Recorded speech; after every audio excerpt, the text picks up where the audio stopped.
Greetings everyone, I'm Mar. Once again, this is my opinion. Now we are on episode 5 of season 4 of Everybody Loves Raymond, The Will.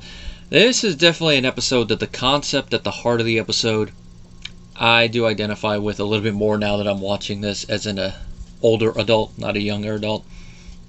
Partially due to the fact that since the last time I remember marathon watching the show, I have actually helped create a will. My grandmother's will. We didn't get an attorney and all that. We did get it notarized. But the writing thing, I went to an online thing and wrote it out. Like, okay, specifics, name, what we're leaving, all that. And even though I don't have one of my own, just going through that process and knowing the reason why you do a will, I definitely feel it a bit more. Now, this is the first of a handful of episodes written by Jennifer, probably going to butcher this last name, Crittenden, who other episodes she wrote after this are Robert's Rodeo, Robert's Divorce, sensing a pattern here, What Good Are You? And one of my favorite episodes of the whole show, Frank Goes Downstairs. And she wrote episodes for other sitcoms like The New Adventures of Old Christine, Seinfeld, and a couple episodes of The Drew Carey Show. So she is a very prolific sitcom writer, and if this episode's anything to go by, she knows her stuff and she knows how to make something that sounds like it'd be a bit mundane, like writing a will, funny. And that's because this specific situation applies excellently to the characters involved, and it's one little issue with the will that causes everybody to go, bah. And that, of course, is guardianship of the children. Now, as with a lot of the things in the Romano household, the trigger point for why they decided to write a will is something small, and that is Ray almost gets hit by a foul ball at a game. He's trying to tell it to Debra, but then she's all like making fun of him, like, chocolate cake! But then she's like, we're going to do our wills. He doesn't want to do it because it's tempting fate, but Robert comes in and after saying, you could be walking, fall down a manhole, gotta do your will and eat a fibrous breakfast. He finally is talked into doing it. But like he says, Robert knows how to get through to him. You never fell down a manhole, Debra. Well, they sit down with the attorney, who is played in this episode by Gary Grossman, who he's had a decent career. The only other role that I saw on his list that I actually recognized was a minor role in Rob Zombie's Halloween, where he played a drunk patron at the Rabbit in Red. I'm guessing during one of the stripping scenes. He was also in multiple episodes of Night Court, so his career goes back a bit. He's pretty good as the attorney, but I'm trying to figure out, just watching it, are they trying to portray him as a gay attorney because of the voice he uses, or is he supposed to just have a more nasally voice than Ray? It's one of those weird things. It's not really much their role, but Gary does what he can with the material. He's more supposed to be the straight man around the comedy for that scene. Well, everything goes well, Ray's being his own self, saying stuff like, we got to put it in there, you can't marry another man named Ray. Something Ray would say. But then guardianship of the children comes up. Ray, of course, from the beginning wants to put his parents down, but Debra's like, And of course, Ray counters with, you really want your parents? Which, in previous episodes involving her parents, I believe they've alluded to the fact her father drinks, but this is the first time they go out and state that he is an alcoholic. Because, he's like, your dad, and then later in the episode they call him a drunk. Which in the episode later on, we find out her parents are on the path to divorce. Or we find out that they are having marital troubles, I should say. They really go with it, with the line that they have war and say, which I'll get to that when we get to that episode, which I think is, I think it's either next season or season 6. It might be this season, actually. I have to look at the list real quick. I don't have the DVD right in front of me, but I believe it's next season. Ray and Debra do muse on the situation. They decide to go with Linda and Bernie. They're friends who we haven't seen in a little bit.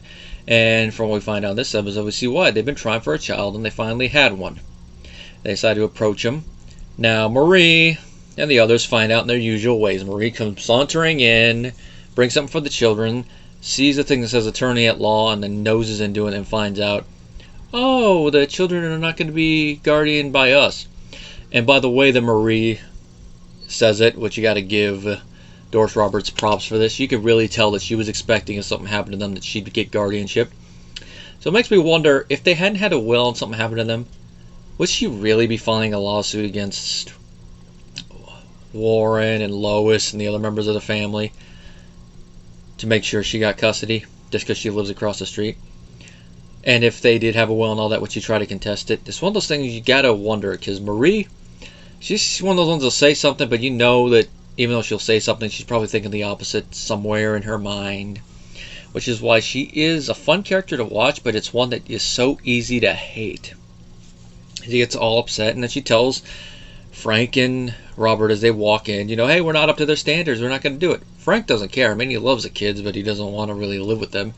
Robert's really upset because we know from previous episodes of future ones that he would want to be a dad, which sadly never happens through the course of the show.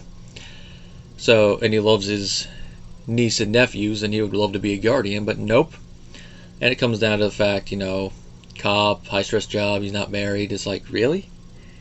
You would think out of everyone in the family he'd be the most qualified for it, but I guess, nope, not the most qualified.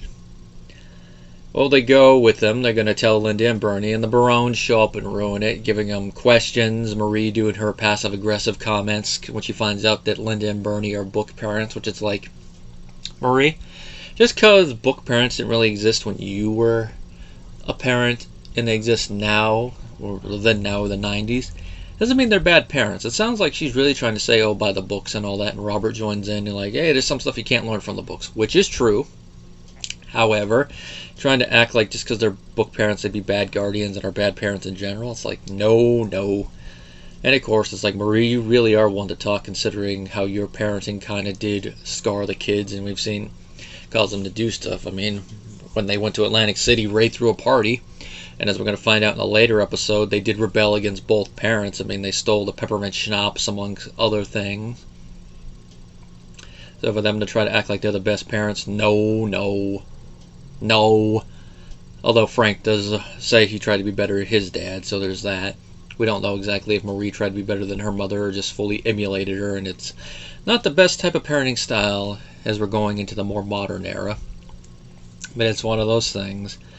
And, of course, because of all this, they ruin everything. If there was an alternate title for the show, instead of Everybody Loves Raymond, it should be Marie Ruins Everything. It's like Marie. If you were to do a top 10 list of episodes to show just how annoying and grating and insert random word to describe Marie she can be, this could be in the top 10 pretty easily because of how she is. She's passive-aggressive and her normal aggressive in this one. Just the way she says, my, at one point in the episode, you just want to reach through the TV and strangle her. Overall, though, this is a fun episode. Like I said, it makes you really hate Marie. You really do feel for Ray and Debra in this one, because they're just trying to set up guardianship in their will, and the family ruins it. Mostly Marie, but, you know, Robert coming in, having some pretty... He's right to feel the way he is. It's just him tag teaming Marie later on. You just want to slap that officer of the law. Not as hard as we will for season 6 episode, which you'll probably get to in about a year's time, depending on how these things are uploaded. But it is what it is. Frank's probably the one that's like, Frank. He's got the least amount of screen time so far, but he's fun in there. You can definitely tell with what little he's there that Peter Boyle does have his energy back after his little heart-related issue in the previous season. The writing by Jennifer, spot on. I mean, not my favorite of the episodes she wrote, but you can tell she's starting, really getting into the characters, and she really knows what makes characters tick by the time she does the later ones, especially the divorce and Frank goes downstairs. That one especially, with how it writes Frank. And I don't know what episodes of New Adventures and Seinfeld she wrote, but it'd be interesting to see if there are any of the classic ones. She only wrote 3 at Drew Carey, so she wasn't there that long. And that concludes this video. Next episode, we're going to shift over to a Debra-centric one because we're going to find out a little bit more about her family.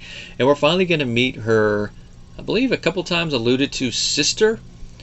And we're going to see a similar relationship that brews in her family.